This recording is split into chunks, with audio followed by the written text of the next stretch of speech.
नमस्कार दोस्तों, मैं हूं आपका दोस्त विक्रम सिसोदिया और आप देख रहे हैं सिंपल समाचार। 13 साल पहले एक व्यक्ति अपनी पत्नी को मेले में घुमाने ले गया। पत्नी के हाथ में दूध पीता एक बच्चा, लेकिन मेले में पत्नी बिछड़ गई, बच्चा बिछड़ गया और हालात ये बने कि वह 13 साल बाद आपस में मिले। और जब आपस में मिले तो पति इतना रोया कि आंखों से आंसुओं का सैलाब निकल गया। जी हाँ, कहानी है कोलकाता, पश्चिम बंगाल की राजधानी कोलकाता से जुड़े गंगा सागर की। गंगा सागर एक ऐसा तीर्थ है जहाँ गंगा जो है वो सागर में विलय हो जाती है, सागर में उसका मिलन हो जाता है। जी हाँ, कहानी है छत्तीसगढ़ के ललित बारेट की।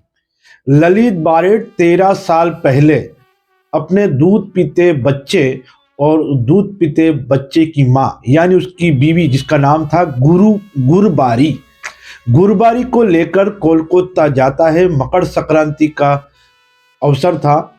कोलकाता में वह चाहता है कि उसकी बीवी का कोलकाता मेंटल हॉस्पिटल में इलाज हो जाए। इलाज के दौरान उसे पता चलता है कि गंगा सागर जो तीर्थ है, जिसके बारे में कहा जाता है कि सारे तीर्थ बार बार, गंगा सागर एक बार। तो गंगा सागर मेले में घुमाने के लिए वह बीवी को ले जाता है, हाथ में मासूम बच्चा भी है। गंगा सागर के तीर्थ पर सागर के किनारे तूफान से उठी लहरों के बाद भगदड़ मचती है और उसी दौरान ललित की पत्नी और बच्चा बिछुड़ जाते हैं। ललित जो है वो अपनी पत्नी को ढूंढता है, काफ़ी जद्दोजहद करता है, लेकिन दोनों उसे मिल नहीं पाते हैं। वह काफ़ी दिनों तक गंगा सागर में रुकता है और कोशिश करता है कि बीवी और बच्चे की कोई खबर मिल जाए, क्योंकि उसे तो यह भी पता नहीं चल पा रहा था कि बीवी और बच्चा जिंदा भी है या नहीं।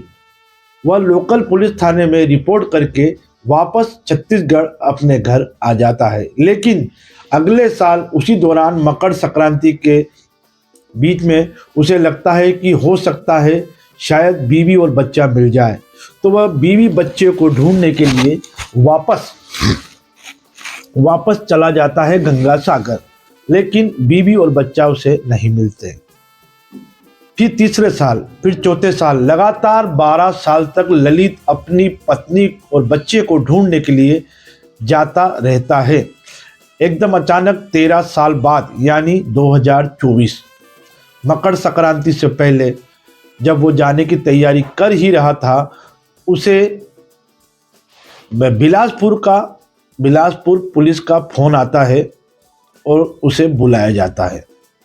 तो वह पुलिस के पास जाता है तो उसे बताया जाता है कि कोलकाता पुलिस का फोन आया था और वह कह रहे थे कि एक विक्षिप्त महिला जो मानसिक रूप से पागल है, वह अब ठीक हो चुकी है और वह कह रही है कि बिलासपुर का जो शक्ति थाना है वो करारी गांव है मेरा और मैं वहाँ की रहने वाली हूँ। तो ललित जो है कहता है कि मुझे बताइए। तो कोलकाता की जो पुलिस है वह व्हाट्सएप पर कुछ फ़ोटो भेजती है। ललित देखकर पता लगा लेता है कि हाँ, यह मेरी ही बीवी है और कोलकाता पुलिस से बात करता है। तो कोलकाता पुलिस उसे सूचना देती है कि आपकी पत्नी और आपका बच्चा सकुशल है, आइए और दोनों को ले जाइए।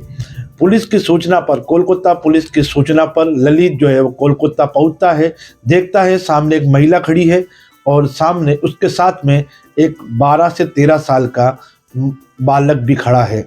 दोनों को देखता है, आंसुओं से उसका गला भर जाता है, आंखें भर जाती है, खूब रोता है। और जब उसे विश्वास हो जाता है कि हाँ, सामने खड़ी महिला मेरी बीवी है और यह जो खड़ा है ये मेरा बच्चा है, वो दोनों को साथ में लेकर वापस बिलासपुर अपने घर चला आता है। तो दोस्तों, इस कहानी में सबसे महत्वपूर्ण बात यह सोचने वाली है, जो विचारनी है, कि गुरबारी, ललित की जो पत्नी है, गुरबारी जो है वो अपने पति से बिछुड़ जाने के बाद भी, उसकी मानसिक स्थिति ठीक नहीं होने के बाद भी अपने 1 महीने के मासूम बच्चे को गले से लगाकर रखती है। माँ और बेटा आपस में नहीं बिछुड़ते हैं।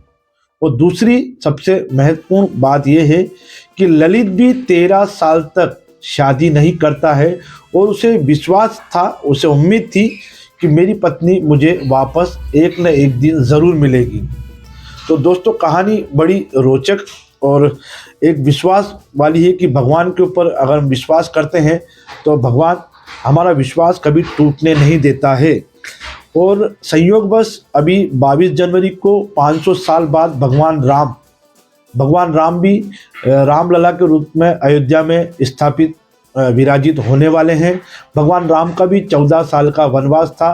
और संयोगवश ऐसी ही कुछ कहानी ललित और गुरबारी की भी है। गुरबारी भी 13 साल तक अपने पति से अलग रही और आज सकुशल वापस ललित का घर जो उजड़ गया था वह गुलशन हो चुका है और दोनों पति पत्नी और बच्चा अब अपने घर पर मतलब जिंदगी की एक नई शुरुआत करने जा रहे हैं। तो दोस्तों, आपके बीच में एक सवाल यह भी निकल रहा होगा कि गुरबारी का जो गुमशुदा हुई थी उसके बाद क्या हुआ। तो गुरबारी के बारे में मीडिया सोर्स से जानकारी मिलती है कि गुरबारी जो है वो कोलकाता हवाई अड्डे पर पुलिस को मिलती है। पुलिस पता लगा लेती है कि ये मानसिक विकसित महिला है, पूछती है कि कहाँ की, तो बताने की स्थिति में नहीं थी, तो उसे मेंटल हॉस्पिटल में भर्ती कर दिया जाता है। और जो मासूम बच्चा है उसे चिल्ड्रन हॉस्पिटल में उसका इलाज भी चलता है और वो बड़ा भी हुआ। और वहाँ की जो सरकार है, वहाँ का जो प्रशासन है, दोनों की अच्छी तरह से जो सुरक्षा भी कर रहे हैं और उनका ध्यान भी रख रहे हैं, वे सभी धन्यवाद के पात्र हैं। फिर हाजिर होंगे एक नई कहानी के साथ। फिलहाल हमें विदा कीजिए। धन्यवाद।